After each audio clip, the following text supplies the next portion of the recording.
75 dogs sat in a room and listened to a human baby cry, and their cortisol spiked.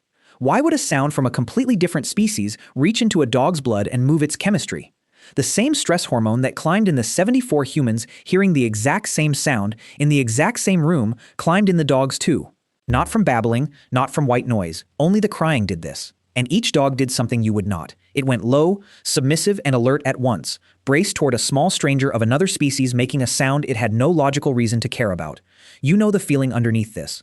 You put a baby near a dog, or a cat, or a big patient horse, and the animal goes still. It softens, it leans in, careful, as if it suddenly knows the rules just changed. And some quiet part of you asks the thing you would feel silly saying out loud. Does it know? Does the animal understand that this loud, helpless little thing is a baby?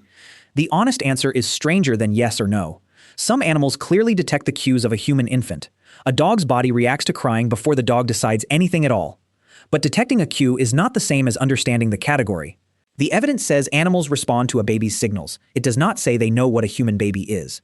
Start with the dogs, because that is the sharpest data we have. Young and Ruffman played 3 sounds to 75 domestic dogs and 74 people. A human infant crying. A human infant babbling, happy and burbling, and plain computer-generated white noise. Cortisol rose significantly from baseline in both the humans and the dogs, and only after the crying. The specific sound of distress reached in and moved the stress system of an entirely different species. And the dogs added something the humans did not. A distinctive posture, submissive and alert at the same time. The ears and eyes said something is wrong. The lowered body said, I am small, I am not a threat, please. The researchers had a word for it. Emotional contagion. The dog catches the distress the way you catch a yawn, the way your own gut tightens when a stranger's baby wails 2 rows back on a plane. It is not reasoning, it is transmission. The feeling jumps the gap before thought arrives. But sit with what that result actually claims, because it is easy to inflate. It supports one small, precise sentence. Infant crying matters to dogs. It does not support the bigger one you want it to say, that dogs hold human family categories in their heads, that the dog understands your baby the way you do. A rise in cortisol is arousal. It tells you the animal was moved. It does not open a window into what the animal was thinking. The body reacted. The mind stayed private. So why does a cry travel so well between species? Because it is built to. Distress vocalization is one of a small set of infant signals that seem to reach across contexts. Small body size, unstable movement, softness, dependence, and that thin, insistent sound of a creature that cannot help itself. These are not human passwords. They are older than us. A thing that is little and wobbly and loud and helpless pulls at systems that came long before our species, which is exactly why the pull can cross a boundary neither animal ever agreed to. There is a second machine running under all of this, and it runs inside you. It is called the baby schema. Large eyes, a round face, a high forehead, a small nose and mouth.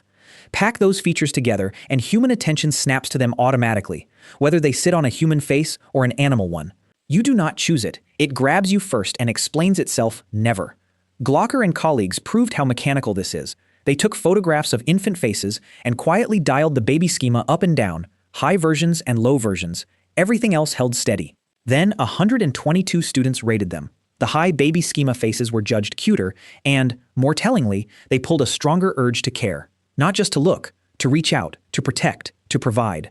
Nudge a few proportions on a photograph, and you can turn the caretaking dial in a human brain like a volume knob. Which should make you a little suspicious of your own certainty. When you watch that gentle animal video and feel that the animal must understand, part of what you are feeling is your own baby schema firing on your side of the screen. You are wired to see helplessness and read it as something owed care. That wiring is real, and it is yours. It does not tell you what is happening inside the animal. It tells you what is happening inside you. Dogs, though, do more than just react. And this is where the warm story almost wins. Albuquerque and colleagues showed 17 dogs paired images and sounds, positive and negative emotion, in both humans and dogs. When the sound carried an angry feeling, the dogs looked longer at the angry face. They fit sight and sound together into one emotional read, across the species line, for human emotion. That is real, and it is close to something like understanding. So maybe the gap is smaller than you feared. Maybe the animal beside the crib really is keeping watch. But here is where the honest answer turns and gets colder. Because everything you have heard so far came from one animal, the domestic dog. The one creature on Earth we spent tens of thousands of years shaping to watch our faces and want our approval. Step even slightly outside the house, off the dog, and into the wild, and the gentleness you have been trusting stops looking like love and starts looking like four completely different things wearing the same soft face. Because gentle behavior around a baby does not require cross-species love at all. It can come from the infant cues themselves, pulling reflexes the animal never chose. It can come from curiosity, a strange, small, noisy thing worth investigating. It can come from a low-threat assessment, this is not dangerous, so the body stays calm. It can come from captivity, an animal simply used to humans. 4 different roads, and every one of them ends at the same tender image. The softness is real. The reason you assign to it may be entirely invented. Take the case everyone remembers, even if they never knew the name. Binti Jua, a female western lowland gorilla at Brookfield Zoo. In 1996, a 3-year-old boy fell into the enclosure. Binti Jua went to the injured child, picked him up, and carried him toward a service door where the keepers could reach him. She had her own infant clinging to her while she did it. It ran on the news around the world as proof. Even a gorilla knows a hurt child needs saving. Maybe. But look at what that scene is actually made of. It fits maternal behavior, in an animal already carrying and caring for her own young. It fits her training history at the zoo. It fits her individual temperament, one particular gorilla and not a species. It fits a captive animal's ordinary familiarity with humans. This is one captive primate, one time. It is not wild animal evidence, and it is not a rule about gorillas. The moment you turn Binti Jua into a law of nature, you have left the data and started writing the fable you already wanted. And every wild version of that story that nobody filmed ended a different way. Because a human baby is not one fixed thing to the animal world. Depending on the species and the moment, a baby can register as vulnerable, or as strange, or as noisy, or as prey-sized. The exact features that make you melt, small, soft, slow, defenseless, are the exact features that mark easy prey to something else. The cuteness and the vulnerability are the same signal pointed in 2 directions. That is why the safety line here is not sentimental. It is blunt. Do not place a baby near wild animals, or near unusually tame wildlife. Public health guidance on rabies exists precisely because a calm-looking wild animal is not a safe one, and a baby raises the risk a second way that is easy to miss. A baby triggers alarm in the adult humans around it. The adults tense, move fast, raise their voices, and that fear reshapes the whole scene, making it more volatile to the animal caught in the middle. The danger is not only what the animal might do, it is what a frightened room does around a creature reading every signal in it. Because maternal care itself is not the single warm glow the gentle videos flatten it into. In mammals, it is a bundle of separate parts that do not always agree. Acceptance, recognition, motivation, and, sitting right there beside them, rejection and fear. Sometimes being a mother is not switching love on. It is switching fear and aggression off, just long enough to let a small thing come close. Which means the softness is not the default. It is a break, and breaks can fail. Whether the caring parts switch on depends on the species, on hormones, on how recently the animal reproduced, on what it has learned before, on the exact cues in front of it. A female who gave birth days ago is not running the same program as one who never has. And some mammals recognize only their own young. Their whole system for baby is not a wide welcome to all small things. It is a narrow lock fitted to one specific infant, theirs, and everything outside it does not read as a baby at all. For those animals, baby is not a broad, glowing category. It is a single name they know, and your child is just another animal standing outside the keyhole. Even the care that does happen is not free kindness.